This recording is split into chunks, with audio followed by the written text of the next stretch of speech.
11월 16일 목요일 새벽 예배를 하나님께 드리겠습니다. 오늘 우리에게 주신 하나님의 말씀 욥기 12장 1절에서 25절의 말씀입니다. 봉독은 13절에서 25절까지만 읽겠습니다. 지혜와 권능이 하나님께 있고 계략과 명철도 그에게 속하였나니 그가 허렸은즉 다시 세울 수 없고 사람을 가두신즉 놓아주지 못하느니라. 그가 물을 막으신즉 곧 마르고 물을 보내신즉 곧 땅을 짓나니 능력과 지혜가 그에게 있고 속은 자와 속이는 자가 다 그에게 속하였으므로 모사를 벌거벗겨 끌어가시며 재판장을 어리석은 자가 되게 하시며 왕들이 맨 것을 풀어 그들의 허리에 동이시며 제사장들을 벌거벗겨 끌어가시고 권력 있는 자를 넘어뜨리시며 충성된 사람들의 말을 물리치시며 늙은 자들의 판단을 빼앗으시며 귀인들에게 멸시를 쏟으시며 강한 자의 뜰을 부시며 어두운 가운데서 은밀한 것을 드러내시며 죽음의 그늘을 광명한 대로 나오게 하시며 민족들을 커지기도 하시고 다시 멸하기도 하시며 민족들을 널리 퍼지기도 하시고 다시 끌려가기도 하시며 만민의 우두머리들의 총명을 빼앗으시고 그들을 길없는 거친 들에서 방황하게 하시며 빛 없이 캄캄한 데를 더듬게 하시며 취한 사람같이 비틀거리게 하시느니라. 우리가 지혜하면 떠오르는 왕이 한 사람이 있죠. 바로 솔로몬입니다. 하나님께서 솔로몬에게 이 복을 주시기를 지혜와 총명을 심히 많이 주셨다라고 말씀하고 있어요. 솔로몬 이전과 이후에 그와 같은 지혜로운 자가 없을 것이다 랄 정도로 지혜하면 떠오르는 왕은 바로 솔로몬이었습니다. 솔로몬이 기록한 잠언에 보면은 개미를 통하여서 지혜를 얻는 장면이 나오지 않습니까? 솔로몬은 그 개미를 통하여서 지혜를 얻습니다. 근데 생각해보면 하나님은 그 작은 개미를 통해 얻는 그 지혜를 창조하신 분이시죠. 이 창조된 것을 통해 지혜를 얻는 것과 또 그 지혜를 자체를 창조한 것 차이는 아주 큰 차이가 있기 마련입니다. 오늘 말씀해 보면 욥은 소바에게 그 얘기를 하고 있습니다. 앞에서 소바는 욥에게 이르기를 하나님의 지혜를 깨닫게 된다면 욥이 회개할 것이다 라고 말을 하고 있죠. 소바가 얘기하고 있는 지혜는 곧 규범적인 지혜를 뜻하고 있잖아요. 그러니까 욥의 결과가 지금 죄의 값과 유사하니 이 소바의 지혜 공식에 따르면 욥이 반드시 죄를 지었다는 겁니다. 다만 그렇기 때문에 이제 소바는 욥이 그 죄를 깨닫고 또 그러기 위해서는 하나님의 지혜가 필요하다라는 점을 그가 이제 주장하고 있는 거죠. 그 점에 욥은 하나님의 지혜는 이런 소바가 주장하는 것과 같은 이런 인과응보와 또 규범적인 것들을 그것들을 다 초월하는 것이 하나님의 지혜다라는 점을 욥은 소바의 주장을 반박합니다. 그 중에 13절에 보시면 지혜와 권능이 하나님께 있고 계략과 명철도 그에게 속하였나니 또 16절에 보시면 능력과 지혜가 그에게 있고 속은 자와 속이는 자가 다 그에게 속하였으므로 13절부터 쭉 나오는 말씀을 보면 욥은 이 점을 계속해서 강조하고 있어요. 우리 앞서 말씀드린 것처럼 이 세상의 사람들은 창조된 지혜를 발견하고 또 응용하고 또 다음에는 이제 그 응용을 따라서 새로운 지혜를 만들어서 이제 활용하기도 하지 않습니까? 그런데 생각해보면 양적으로나 질적으로나 우리가 이 세상에 있는 그 지혜 그리고 그것을 활용하는 것과 또 그 지혜 자체를 창조하시는 하나님에 빗대며 이 세상의 지혜는 아주 작은 지혜에 불과하게 되는 것이죠. 그 점에 대해서 욥은 지금 소바에게 이 하나님의 지혜의 무궁하심에 대해서 강조해서 소바의 주장을 지금 반박하고 있는데 우리가 오늘은 이 하나님의 지혜가 무궁하다는 점을 잠시 욥의 상황과 대입해서 한번 오늘날 우리에게 어떤 유익이 있는지 몇 가지 생각해 보면 좋겠습니다.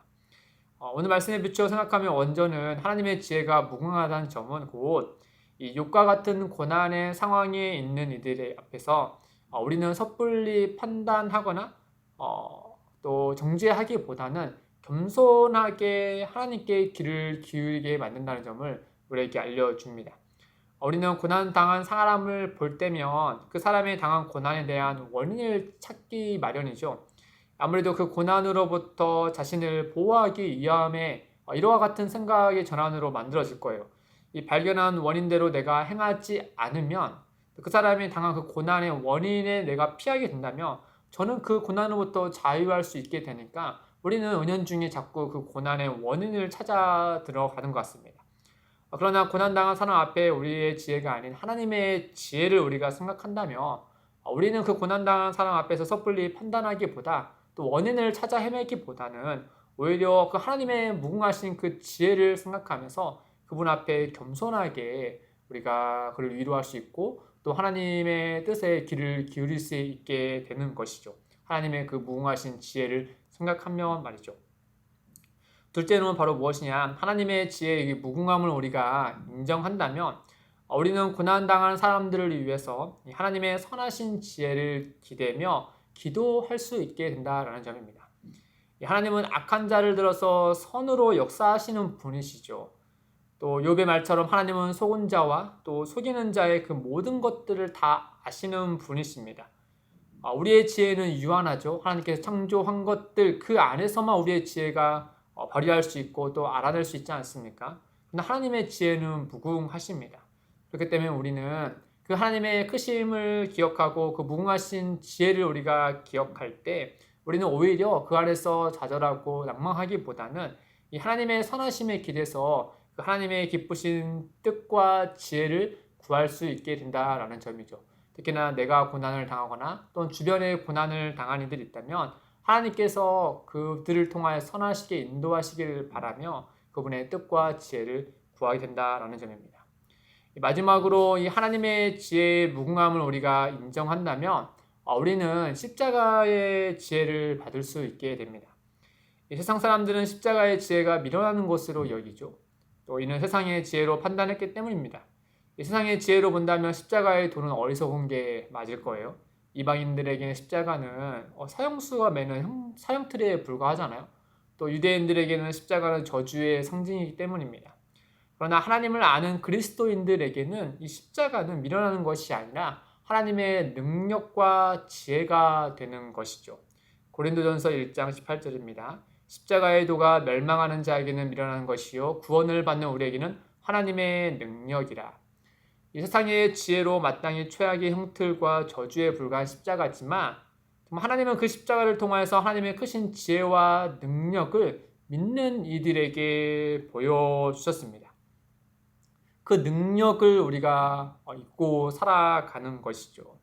마찬가지로 우리가 당하는 그 고난, 이 십자가 형틀과 같은 그런 고난이 우리에게 있다 하더라도 하나님의 크신 지혜를 우리가 기억하고 사모하고 또 그분의 뜻을 우리가 아뢰고 구한다면 그 가운데 하나님의 놀라우신 역사를 우리는 그 은혜를 맛볼 수 있게 된다는 점을 십자가의 도에서 우리에게 알려주고 있는 것이죠.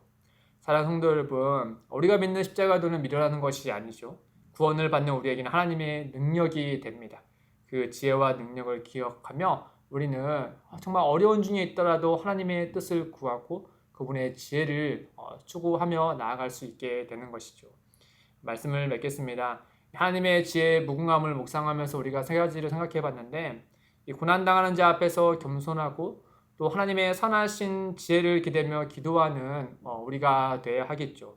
더하여서 십자가의 도를 우리가 한번 깊이 생각해 보면서 그 지혜의 무궁함을 하나님의 그 크신 지혜를 한번 더 묵상하면서 오늘 하루를 살아가시기를 주님의 이름으로 축복드립니다.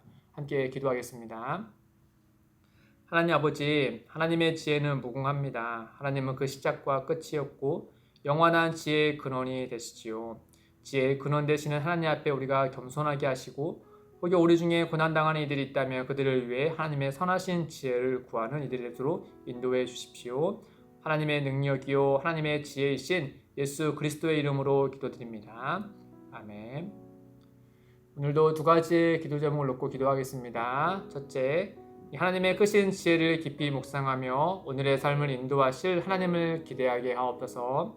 둘째, 기쁨이 되는 교회가 하나님의 지혜를 환하게 밝혀서 어둠에 갇힌 이들이 예수 그리스도의 십자가의 도를 보게 하옵소서. 더불어서 오늘은 대학 수학 능력 시험이 있는 날입니다. 우리 교회에도 4명의 학생이 시험을 보는데 그 학생들과 또 그들 위하여서 마음을 쓰고 있는 이 학부모들을 위하여서 우리가 함께 기도하는 귀한 시간이 되기를 원합니다. 함께 기도하며 나아가겠습니다.